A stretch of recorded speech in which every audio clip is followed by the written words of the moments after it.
नमस्कार, Shriram time news मध्ये मी कैलास सोनवणे आपले हार्दिक स्वागत करतो। सुरुवातीला पाहूया 24 तासातील ताज्या घडामोडी। वेस्ट खान्देचे दलित शिक्षण प्रसारक मंडळ संचलित डॉक्टर बाबासाहेब आंबेडकर स्मृती महाविद्यालयाचा सुवर्ण महोत्सव सोहळा आणि वार्षिक पारितोषिक वितरणाचा सोहळा संपन्न।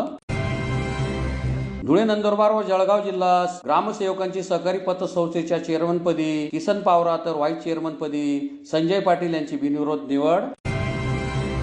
धुळे जिल्हा रिपब्लिकन पार्टी ऑफ इंडियाचा कार्यकर्ता मेळावा नामदार रामदास आठवले यांच्या प्रमुख उपस्थितीत संपन्न। आणि देवपुरातील विद्यानगरी येथे हिंदवी स्वराज्याचे संस्थापक छत्रपती शिवाजी महाराजांच्या 15 फूट उंचीच्या मूर्तीचा अनावरणाचा सोहळा संपन्न। आता बातमीपत्र विस्ताराने। धुळे येथील वेस्ट खान्देचे दलित शिक्षण प्रसारक मंडळ संचलित डॉक्टर बाबासाहेब स्मृती विधी महाविद्यालयाचा सुवर्ण महोत्सव सोहळा आणि वार्षिक पारितोषिक वितरणाचा सोहळा केंद्रीय सामाजिक न्याय मंत्री नामदार रामदास आठवले यांच्या अध्यक्षतेखाली शनिवारी संपन्न झाला। धुळे येथील वेस्ट खान्देश दलित शिक्षण प्रसारक मंडळ संचलित डॉक्टर बाबासाहेब आंबेडकर स्मृती विधी महाविद्यालयाचा सुवर्ण महोत्सव सोहळा तसेच वार्षिक पारितोषिक वितरणाचा सोहळा शनिवारी संपन्न झाला। कार्यक्रमाच्या अध्यक्षस्थानी केंद्रीय सामाजिक न्याय राज्यमंत्री रामदास आठवले हे उपस्थित होते। प्रमुख उपस्थित मान्यवरांच्या हस्ते दीप प्रज्वलन करून कार्यक्रमास सुरुवात करण्यात आली। यावेळी बोलताना केंद्रीय मंत्री रामदास आठवले म्हणाले की 6 डिसेंबर 1975 रोजी रावसाहेब निळे यांनी वेस्ट खान्देश दलित शिक्षण प्रसारक मंडळाच्या माध्यमातून डॉक्टर बाबासाहेब आंबेडकर स्मृती विधी महाविद्यालयाची धुळ्यात स्थापना केली। या संस्थेचा आज सुवर्ण महोत्सव सोहळा साजरा होत असून डॉक्टर बाबासाहेबांच्या विचारांना आणि कार्याला अनुसरून संस्थेची वाटचाल सुरू आहे। अतिशय चांगल्या प्रकारे येथे कायद्याचे शिक्षण दिले जाते। अनेक विद्यार्थी वकील करून त्यांनी घडवले असून माझा अनेक वर्षापासून या संस्थेशी संबंध आहे। डॉक्टर बाबासाहेब आंबेडकर यांचा कायद्याशी जवळचा संबंध होता। ते कायदेतज्ञ आणि कायदा निर्माते होते, याचा आम्हाला प्रचंड अभिमान आहे। बाबासाहेबांना समाजातील विषमता नष्ट करायची होती, दलित सुवर्ण एकत्र आणायचे होते। आज समाजात मोठे परिवर्तन होत आहे। माझे आणि पंतप्रधान मोदी यांचे अतिशय जवळचे मैत्रीपूर्ण संबंध आहे। यामुळेच मला पुन्हा एकदा राज्यसभेवर त्यांनी निवडून आणले। मी केंद्रीय मंत्री पदावर कायम आहे। जोपर्यंत मी मोदींच्या सोबत आहे तोपर्यंत ते सत्तेवर कायम राहतील, कारण ज्यांची मी सोडली साथ ते सत्तेतून झाले हद्दपार, असे त्यांनी सांगितले। यावेळी पालकमंत्री जयकुमार रावल, माजी केंद्रीय मंत्री डॉक्टर सुभाष भामरे, माजी आमदार राजवर्धन कदमबांडे, अल्फा अग्रवाल, महापौर मायादेवी परदेशी, उपमहापौर ज्योत्स्ना पाटील, भाजप जिल्हाध्यक्ष गजेंद्र आंपळकर, वेस्ट खान्देश दलित शिक्षण प्रसारक मंडळाचे अध्यक्ष महेंद्र निळे, सचिव शशिकांत पाटील, ॲडव्होकेट जितेंद्र निळे, डॉक्टर विजय बैरम, प्रभाकर जाधव, आरपीआयचे जिल्हाध्यक्ष शशिकांत वाघ, नगरसेवक सुनील बैसाने, माजी महापौर प्रतिभा चौधरी आदी उपस्थित होते। संविधान हे सरकार नरेंद्र मोदींचं सरकार बदलणार आहे, तुमचं आरक्षण जाणार आहे, अशा पद्धतीचा चुकीचा प्रचार त्या देशामध्ये करण्यात आला आणि लोकांना कदाचित असं वाटलं की संविधान बदललं। ठीक आहे, आम्ही सांगत होतो की संविधान कुणीच बदलू शकत नाही। कुणाच्या बापाचा बाप जरी आला तरी माझ्या बाबाचं संविधान कुणी आम्ही सर्वजण आम्ही आहोत। आमचा समाज छोटा समाज असेल, आम्ही आमच्या मतावर निवडून आम्ही येत नसू। भामरे म्हणाले त्याप्रमाणे सर्व शहरामध्ये, सर्व गावामध्ये, सर्व देशामध्ये रिपब्लिकन पार्टी ऑफ इंडिया हा पक्ष आहे। आमचा दलित बौद्ध समाज अनेक सर्व ठिकाणी आहे आणि आपल्याला माहित आहे की महाराष्ट्राच्या राजकारणामध्ये मी ज्यांच्या सोबत जातो त्यांना सत्ता मिळते आणि मी त्यांच्या सोबत राहत नाही त्यांना सत्तेच्या बाहेर जाऊ लागतो। माझा पक्ष छोटा पक्ष आहे, माझा पक्ष आहे छोटा, पण माझा पक्ष नाही छोटा म्हणून आमच्या मित्र पक्षाला होत नाही छोटा, पण एक दिवस माझा एक पक्ष होणार आहे मोठा। ठीक आहे, पण पक्षाचा विषय नाही, पण मी विद्यार्थी दशेपासून मी कॅन्सरच्या भूमीत सिद्धार्थ हॉस्टेलमध्ये राहून मी सगळ्या महाराष्ट्राला दौरा केलेला, गावागावाची संवाद साधलेला, धुळ्यामध्ये अनेक आपल्या सभा झालेल्या आणि रात्री मुक्काम केल्यानंतर सकाळी अनेक गोष्टींमध्ये माझं स्वागत करण्यात आलेलं आहे। वस्त्या वस्त्यामध्ये माणसं बोलवायची, आमच्या आया बहिणी मला बोलायच्या, सगळे तरुण तुम आगे बढो हम तुम्हारे साथ है अशा पद्धतीच्या बुलंद घोषणा द्यायची त्या वस्तीमध्ये. त्यामुळं म्हणजे माझ्या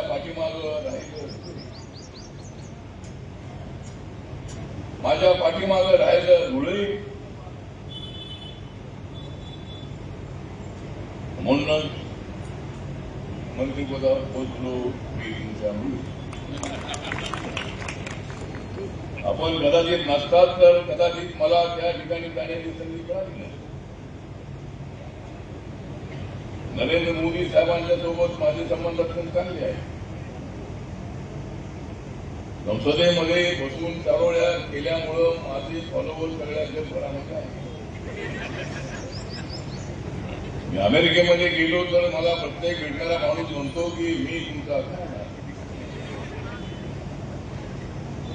ते म्हणतात की मी तुमचा फॅन आहे. मी त्यांना सांगतो हेच माझं ज्ञान आहे.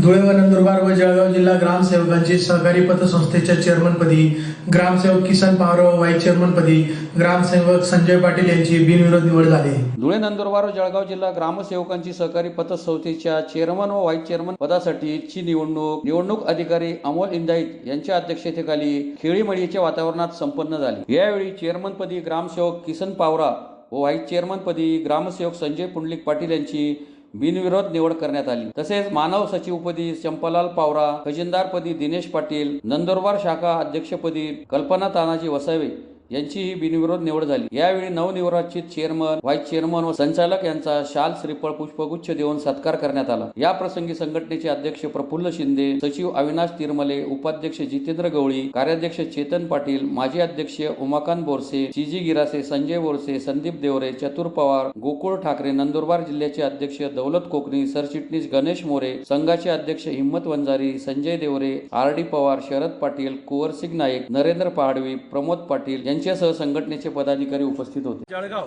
ग्रामपंचायत अधिकारी पतसंस्थेची निवडणूक काही दिवसापूर्वी बिनविरोधपणे पार पडली. आज निवडणूक बिनविरोधपणे पार पाडल्यानंतर चेअरमन, व्हाईस चेअरमन, मानद सचिव आणि खजिनदार या 4 पदांची या ठिकाणी निवड श्री इंदाईत साहेब यांच्या मार्गदर्शनाखाली आयोजित केलेली होती. सदर निवड ही देखील या ठिकाणी बिनविरोध पार पडलेली आहे आणि एवढी मोठी पतसंस्था धुळे, जळगाव आणि नंदुरबार 3 जिल्ह्यांची पतसंस्था ही पहिल्यांदाच बिनविरोध झालेली आहे आणि चेअरमन, व्हाईस चेअरमन, मानद सचिव आणि खजिनदार हे पद देखील या ठिकाणी बिनविरोध झालेले आहेत. शाखा अध्यक्ष, नंदुरबार शाखा अध्यक्ष हे देखील बिनविरोध झालेले आहेत. तर धुळे, जळगाव, नंदुरबार पतसंस्थेचे चेअरमन म्हणून श्री किसन पावरा भाऊसाहेब यांच्या या ठिकाणी चेअरमन पदी बिनविरोध निवड झालेली आहे. व्हाईस चेअरमन म्हणून श्री संजय पुंडलिक पाटील भाऊसाहेब यांची या ठिकाणी निवड झालेली. मानद सचिव म्हणून श्री चंपालाल पावरा भाऊसाहेब यांची बिनविरोध निवड झालेली आणि खजिनदार म्हणून श्री दिनेश गोपीचंद पाटील भाऊसाहेब यांची या ठिकाणी बिनविरोध निवड झालेली आहे. नंदुरबार शाखेवरती आमच्या भगिनी कल्पनाताई वसावे यांची या ठिकाणी देखील बिनविरोध निवड झालेली आहे. सदर सर्व निवड प्रक्रियेसाठी आमचे संघटनेचे राज्याध्यक्ष माननीय श्री संजीव निकम साहेब यांच्या ठिकाणी अनमोल असं मार्गदर्शन लाभले. यासोबतच आमच्या नंदुरबार जिल्ह्याचे अध्यक्ष श्री दौलत कोकणी साहेब, सचिव श्री गणेश मोरे साहेब, महासंघाचे अध्यक्ष श्री हिम्मत वंजारी आप्पासाहेब, शहादा येथील श्री शरद पाटील भाऊसाहेब, आमच्या धुळे जिल्ह्याचे सचिव श्री अविनाश तिरमले भाऊसाहेब, उपाध्यक्ष श्री जितू गवडी, कार्याध्यक्ष श्री चेतन पाटील भाऊसाहेब यांच्यासोबत 4 तालुक्याचे अध्यक्ष, सचिव आणि सर्व ग्रामपंचायत अधिकारी बंधू भगिनी यांच्या या ठिकाणी आम्हाला अनमोल असे सहकार्य लाभले. धुळे जिल्हा रिपब्लिकन पार्टी ऑफ इंडियाचा कार्यकर्ता मेळावा शहरातील स्वस्तिक चित्रपटगृहाच्या प्रांगणात केंद्रीय सामाजिक न्याय राज्यमंत्री रामदास आठवले यांच्या प्रमुख उपस्थितीत संपन्न झाला. धुळे शहरातील ऐतिहासिक स्वस्तिक चित्रपटगृहाच्या प्रांगणात रिपब्लिकन पार्टी ऑफ इंडियाचा कार्यकर्ता मेळावा केंद्रीय सामाजिक न्याय मंत्री नामदार रामदास आठवले यांच्या प्रमुख उपस्थितीत संपन्न झाला। या ऐतिहासिक ठिकाणाला विशेष महत्व आहे, कारण डॉक्टर बाबासाहेब आंबेडकर यांच्या पदस्पर्शाने ही भूमी पावन झालेली आहे। 31 जुलै 1937 रोजी बाबासाहेबांनी याच ठिकाणी कार्यकर्त्यांचा मेळावा घेऊन सामाजिक समता, बंधुता आणि संघटन शक्तीचा संदेश दिला होता। त्या काळात हे ठिकाण विजयानंद चित्रपट गृह म्हणून ओळखले जात होते। स्वातंत्र्यपूर्व काळात विजयानंद टॉकीज चौक आणि त्याचा परिसर सामाजिक व वैचारिक चळवळींचे महत्त्वाचे केंद्र मानले जात होते। बाबासाहेबांच्या त्या ऐतिहासिक सभेमुळे या ठिकाणाला विशेष ओळख प्राप्त झाली आणि ही भूमी सामाजिक न्यायाच्या चळवळीची साक्षीदार ठरली। काळाच्या ओघात परिस्थिती बदलली, चित्रपटगृहांची परंपराही मागे पडली, मात्र या ऐतिहासिक स्थळाचे महत्त्व अजूनही कायम आहे। याच ऐतिहासिक स्मृतींना उजाळा देण्यासाठी रिपब्लिकन पार्टी ऑफ इंडिया तर्फे आयोजित कार्यकर्ता मेळाव्यात केंद्रीय राज्यमंत्री नामदार रामदास आठवले यांनी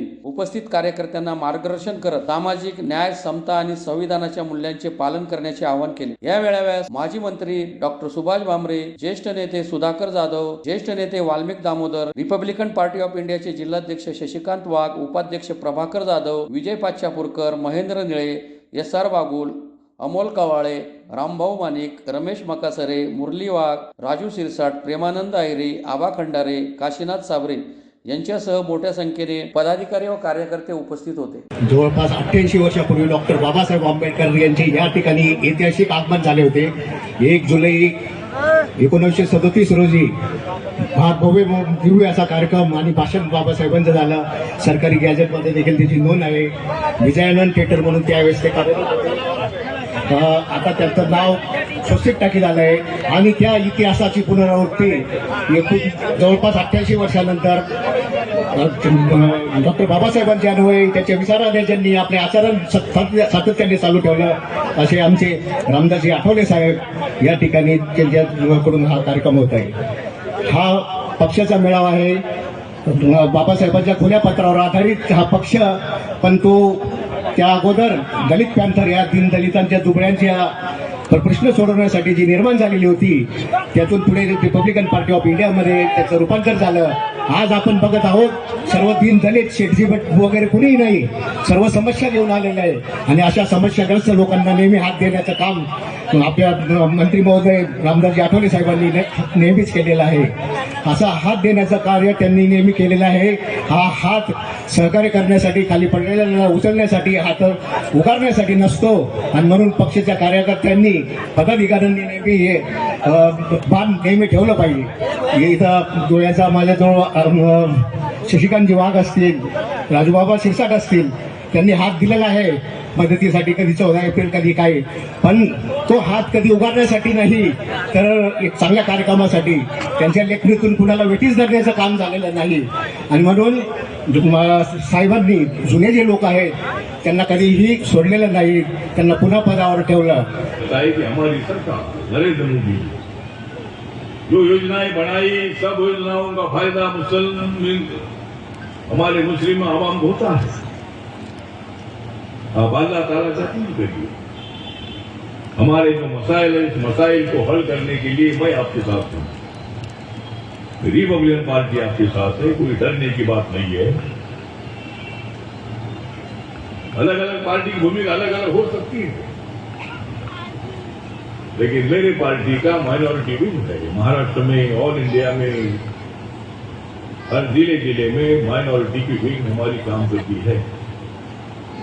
उसमें मुस्लिम माइनॉरिटी है, क्रिश्चियन माइनॉरिटी है, जैन माइनॉरिटी है, सिख माइनॉरिटी है। सभी माइनॉरिटी के लोग मेरे पार्टी में काम करते हैं। वो हमारी सरकार मुसलमान के विरोध में नहीं है। मेरे मंत्रालय ने 10% आरक्षण ईबीसी को, ईडब्ल्यूएस को देने का निर्णय लिया। उसमें ऐसा नहीं कि मुसलमान को नहीं देना करते। और मैं जानकारी देना चाहता हूं कि मेरे मंत्रालय के अंतर्गत ओबीसी कम्युनिटी आती है। ओबीसी कमीशन हमारा है, शेड्यूल कास्ट कमीशन है, सफाई मजदूर कमीशन है। और अभी हमारी सरकार ने एक निर्णय लिया है कि सभी जाति का सेंसस जाति के आधार पर होगा। कौन से जाति का लोग कितना है उसकी जानकारी मिलेगी। हिंदू कितने, हिंदू समाज में जो जातियां है हर जाति का कितना परसेंटेज उसकी जानकारी मिलेगी। मुस्लिम आवाम का कितना परसेंट है उसकी भी जानकारी मिली। और जो ओबीसी में 80% मुस्लिम ऑलरेडी आते हैं। ओबीसी का जो लिस्ट बनाया, कालेलकर कमीशन ने जो लिस्ट बनाया था, वीपी सिंह की जब सरकार 1991 में आई थी, तब उन्होंने मंडल कमीशन को स्वीकारने का निर्णय लिया और ओबीसी को 27% आरक्षण देने का निर्णय वीपी सिंह सरकार ने लिया है। उसमें 88% मुसलमान आते हैं और बाकी की जो लोग बच गए उनको इकोनॉमिक ईडब्ल्यूएस का आरक्षण मिलता है। ईडब्ल्यूएस का मतलब है कि जो जात एससी एसटी ओबीसी में नहीं है, ऐसे जाति के बच्चों के लिए शिक्षा में, नौकरियों में 10% आरक्षण देने का निर्णय मोदी सरकार ने लिया है। क्या डेवलपमेंट हो रहा है, कितने रोड बन रहे थे, नेशनल हाईवे, कितने लोग गरीबी रेखा के ऊपर आए थे। आदरणीय इंदिरा गांधी जी ने गरीब हटाओ का नारा तो दिया था, लेकिन कितने गरीबों को गरीबी के हटाया था। और राजीव गांधी बताते थे कि जो हम 100 पैसा मंजूर करते हैं उसमें से गांव में 15 पैसा ही जाता है। राजीव गांधी जी बताते थे। तो ठीक बात है, ये तो अलग बात है, लेकिन हम सब लोगों ने मिलकर आगे बढ़ना है। मुसलमान के खिलाफ हम लोग नहीं, आम्ही मुस्लिम कम्युनिटीच्या विरोधामध्ये नाही। आणि आज या ठिकाणी रिपब्लिकन पक्षाच्या कार्यकर्त्यांचा मेळावा होतो आहे। आमच्या भगिनी सगळे तो उपस्थित आहे। काल माननीय मुख्यमंत्री देवेंद्र फडणवीस यांनी जे जाहीर केलेलं बजेट आहे त्याच्यामध्ये आमच्या लाडक्या बहिणींना मिळणारे 1500 रुपये कंटिन्यू केलेले आहेत। महिन्याला 1500 रुपये। काही लोकांना 1500 रुपये कमी वाटत असतील, पण 1500 रुपये आमच्या गोरगरीब आयाबायांसाठी 1500 रुपये हे फार मोलाचे आहे आणि हे पैसे अजिबात बंद होणार नाही ते मुख्यमंत्र्यांनी सांगितलेलं आहे। धुळे शहरातील देवपुरातील विद्यानगरी येथे स्वर्गीय नरेश देसले यांच्या स्मरणार्थ हिंदवी स्वराज्याचे संस्थापक छत्रपती शिवाजी महाराजांच्या 15 फूट उंचीच्या मूर्तीचा अनावरणाचा सोहळा शुक्रवारी सायंकाळी उत्साहात संपन्न झाला। यावेळी व्याख्यानाचे आयोजन करण्यात आले होते। धुळे शहरातील देवपुरातील विद्यानगरी येथे स्वर्गीय नरेश देसले यांच्या स्मरणार्थ तसेच तिथीनुसार शिवजयंतीच्या पार्श्वभूमीवर हिंदवी स्वराज्याचे संस्थापक छत्रपती शिवाजी महाराजांच्या 15 फूट उंचीच्या मूर्तीचा अनावरणाचा सोहळा शुक्रवारी सायंकाळी उत्साहात संपन्न झाला। यावेळी छत्रपती शिवाजी महाराज यांच्या जीवनावरील प्रेरणादायी हरिभक्त परायण शिवचरित्र व्याख्याते प्राध्यापक सचिन महाराज शास्त्री बोरकुंडकर यांच्या व्याख्यानाचे आयोजन करण्यात आले होते। यावेळी मान्यवरांच्या हस्ते छत्रपती शिवरायांच्या 15 फूट मूर्तीचे अनावरण करीत विधिवत पूजन करण्यात आले। उपस्थित मान्यवरांचा सत्कार समारंभाचा कार्यक्रमही यावेळी संपन्न झाला। या कार्यक्रमास भारतीय भाजप युवा मोर्चाचे धुळे महानगर जिल्हा सरचिटणीस इंजिनियर मोहित देसले, भाजप धुळे महानगर जिल्हा उपाध्यक्ष व प्रवक्ता पृथ्वीराज पाटील यांच्यासह हिरालाल पाटील, वैभव कासार, तनय पाटील, प्रणय जगदाळे, ऋषिकेश शिंदे यांच्यासह परिसरातील नागरिक मोठ्या संख्येने उपस्थित होते। आज शिवजयंती महोत्सव साजरा करण्याकरिता आज आपण सगळे या ठिकाणी उपस्थित झालेलो आहोत। सर्वप्रथम तुमच्या सगळ्यांचं या व्यासमंचावरून सर्वप्रथम स्वागत करतो।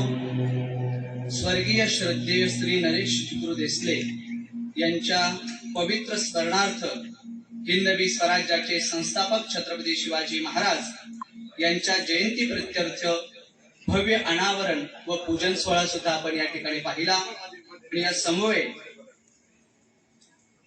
आयोजकांच्या विनंतीला मान देऊन आपल्या या समाजामध्ये ज्या छत्रपती शिवाजी महाराजांच्या विचारांनी आपण प्रेरित झालेलो आहोत, त्यांच्या चरित्राचे गुणगान, त्यांचा इतिहास तळागाळातील सर्वसामान्य जनतापर्यंत पोहोचावा, कळावा आणि पुन्हा या तिथीनुसार शिवजयंती महोत्सवातील एक त्यांच्या इतिहासाला स्पर्श करता यावा हा पवित्र भाव अंतकरणामध्ये धारण करून ज्यांनी या ठिकाणी आमंत्रित केलं ते इंजिनियर मोहित नरेश देसले, जिल्हा सरचिटणीस भाजपा, त्यांच्या या कार्याला पुनश्च एकदा शिव इतिहासातून सलाम करतो आणि आजच्या व्याख्यानाला प्रारंभ करतो। बोलतात अनेक माणसे वाघासारखी चालतात, अनेक माणसे वाघासारखी बोलतात, अनेक माणसे वाघासारखी चालतात, अनेक माणसे वाघासारखी कार्य करतात, परंतु बोले तैसा चाले त्याची वंदावी पाऊले या उक्तीला वास्तव्यात उतरवणारे सर्वोत्तम छत्रपती शिवाजी महाराजांना मानाचा मुद्रा करतो. अन्न ना सन्मान ज्याला प्रेरणा माझी असू द्या, अन्न ना सन्मान ज्याला प्रेरणा माझी असू द्या, माणसाची लेकरी ही माणसा जैसी जगू द्या, अशा विचारांना वृद्धिंगत करणाऱ्या छत्रपतींना सर्वप्रथम अभिवादन करतो. आपल्या शहापुत्र शिवपुत्र असणाऱ्या स्वराज्याच्या रक्षणाकरिता उभे केलेल्या बाळाला रामायण महाभारतातील कथांनी प्रेरित करून संस्कारांचं बीजारोपणाचं धाडस करून स्वराज्यासाठी खर्ची पडणाऱ्या मुलाला संस्कारांचे धडे देणाऱ्या राष्ट्रमाता मासाहेब जिजाऊंना सर्वप्रथम अभिवादन करतो. तुम मुझे खून दो मैं तुम्हें आजादी दूंगा म्हणणाऱ्या नेताजी सुभाषचंद्र बोस असतील, वयाच्या 23व्या वर्षी हसत हसत पासावर जाणारे भगतसिंग, राजगुरू सुखदेव असतील, नवे नवे मैं मेरी झाशी नहीं दूंगी म्हणणारी एक रणरागिणी झाशीची राणी लक्ष्मीबाई असेल, वीर सावरकर असतील आणि यांच्या समवेत 9 वर्षाचा नंदुरबारचा शिरीष कुमारही याच महाराष्ट्राच्या याच भारत भूमीच्या मातीमध्ये जन्माला येतो आणि त्या अत्याचार करणाऱ्या इंग्रज अधिकाऱ्यांना ठणकावून सांगतो, हिंमत असेल तर त्या मुलींच्या काय माझ्या छातीत गोळ्या घाला. या देशाच्या या महाराष्ट्र राज्याच्या 9 वर्षाच्या मुलामध्ये ही हिंमत येते तरी कुठून, तर त्या 9 वर्षाच्या नंदुरबारच्या शिरीष कुमारामध्ये हे सामर्थ्य फक्त आणि फक्त महाराष्ट्रातील एकमेव राजा छत्रपती शिवाजी महाराजांच्या विचारांनी प्रेरित होतो आणि इंग्रज अधिकाऱ्यांना ठणकावून सांगतो, हिंमत असेल तर मुलींच्या काय माझ्या छातीत गोळ्या झाला आणि हसत हसत देशासाठी शहीद होतो. ही प्रेरणा कुणाकडून मिळत असेल तर ते नाव आहे छत्रपती शिवाजी महाराज. पुन्हा एक नजर ठळक घडामोडींवर. वेस्ट खांद्याचे दलित शिक्षण प्रसारक मंडळ संचलित डॉक्टर बाबासाहेब आंबेडकर स्मृती महाविद्यालयाचा सुवर्ण महोत्सव सोहळा आणि वार्षिक पारितोषिक वितरणाचा सोहळा संपन्न. धुळे, नंदुरबार व जळगाव जिल्हा ग्रामसेवकांची सहकारी पतसंस्थेच्या चेअरमनपदी किसन पावरा तर व्हाईस चेअरमनपदी संजय पाटील यांची बिनविरोध निवड. धुळे जिल्हा रिपब्लिकन पार्टी ऑफ इंडियाचा कार्यकर्ता मेळावा नामदार रामदास आठवले यांच्या प्रमुख उपस्थितीत संपन्न. आणि देवपुरातील विद्यानगरी येथे हिंदवी स्वराज्याचे संस्थापक छत्रपती शिवाजी महाराजांच्या 15 फूट उंचीच्या मूर्तीचा अनावरणाचा सोहळा संपन्न. याचबरोबर श्रीराम टाइम न्यूजची बातमीपत्र संपली. दिवसभरातील ताज्या घडामोडींसाठी पाहत राहा श्रीराम टाइम न्यूज. भेटूया पुढील प्रसारणात. तोपर्यंत नमस्कार.